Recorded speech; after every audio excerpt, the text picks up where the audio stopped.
Welcome aboard Salvation Airlines. I'm sorry, ma'am, your baggage won't fit in the overhead compartment.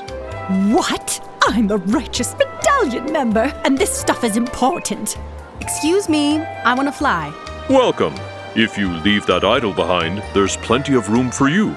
No problem. Many of the people who converted to Christianity weren't ready to leave their old notions, laws, and customs behind. This made it difficult to welcome in new converts from different backgrounds. Without their stuff, what did it mean to be God's chosen people?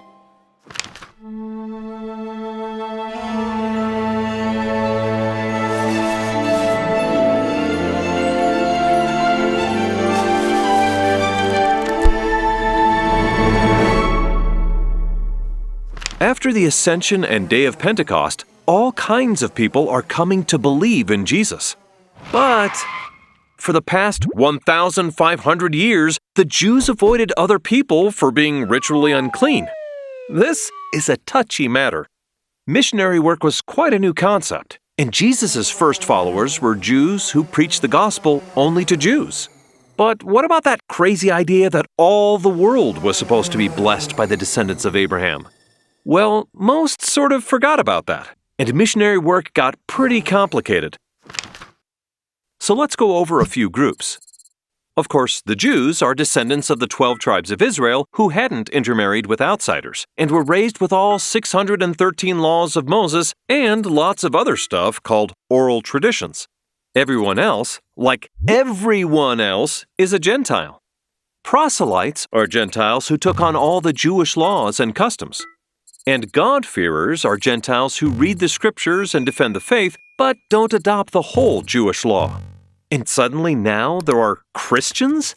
What to do with them? Did they have to become a proselytish Jew first and accept and live the whole Jewish law? Well, the new Jewish Christians, called Judaizers, certainly think so. They insist that Jewish traditions and laws must first be accepted by all Christian converts. God settles this by sending a vision to a Gentile centurion in Caesarea named Cornelius, a super good guy who gave to the poor and prayed regularly. One day, an angel comes to Cornelius and tells him that if he goes a day's journey into Joppa, he'd find the apostle Peter at Simon the tanner's house. So Cornelius sends some friends over there to greet Peter. Meanwhile, the Lord prepares Peter for his encounter with Gentiles with the vision of a forbidden picnic. He enters this vision while praying and sees a huge sheet knit at four corners. Within the sheet are animals that the Jewish law considers unclean. A voice commands Peter to kill and eat. Now this is a horrific shock. I've never tasted anything unclean. God says, go for it. Eat it. The vision repeats 3 times, so Peter remembers it vividly. So, we're really going to end 1,500 years of this commandment, right? And the Lord's message is clear. It's my church, and I decide what is clean and unclean. And with that, the messengers get Peter to visit Cornelius, and he becomes the first Gentile convert to Christianity. A Gentile baptized without accepting all the Jewish laws and traditions. This is unheard of. Can't you just hear the problems brewing? But Peter got the message clear. The gospel is for everyone, regardless of background. Jesus fulfilled the law of Moses, and it's time to bless all of his children ready to accept his grace and his gospel. But of course, many wondered, has Peter lost his mind? What is the leader of our church doing? Now, persecution within the church is bad enough, but there's plenty of opposition from the outside, too. In fact, it's already trendy to hate on the believers, and influencers like King Herod thrive on it. The more he picks on Christians, the more the people seem to approve of him.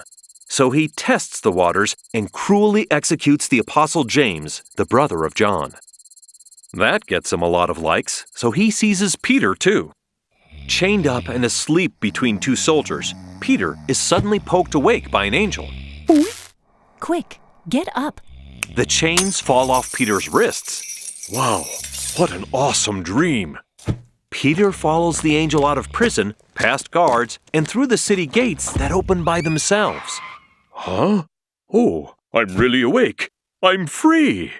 He runs to his friends and bangs on their door to tell them the good news.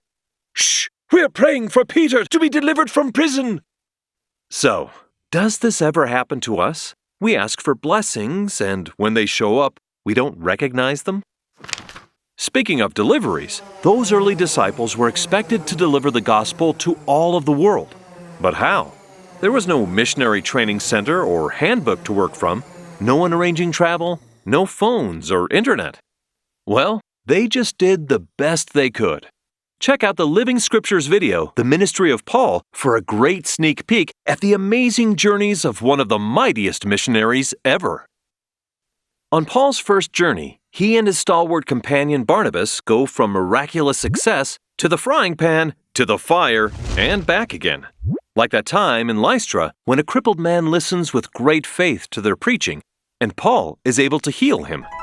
When the crowd sees the miracle, they think the missionaries are gods come down in human form. The priest of Zeus even brings a bull to sacrifice in their honor. But the Jews who see this are furious at the success of the Christian missionaries and convince the crowd, who had just been about to worship them, to stone them instead. What? Talk about fickle.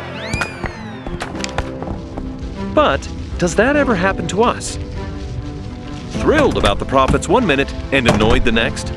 This is what can happen if we're loaded with baggage. Yes, being a missionary and convert was and is full of surprises as we all learn what to leave behind. But it's the adventure of a lifetime, and the destination is unbeatable.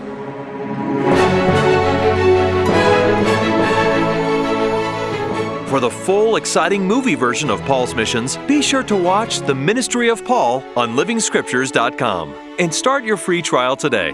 Not only does Living Scriptures have thousands of clean, inspiring, and helpful films, but there you can find weekly lessons and quizzes for your Come Follow Me study.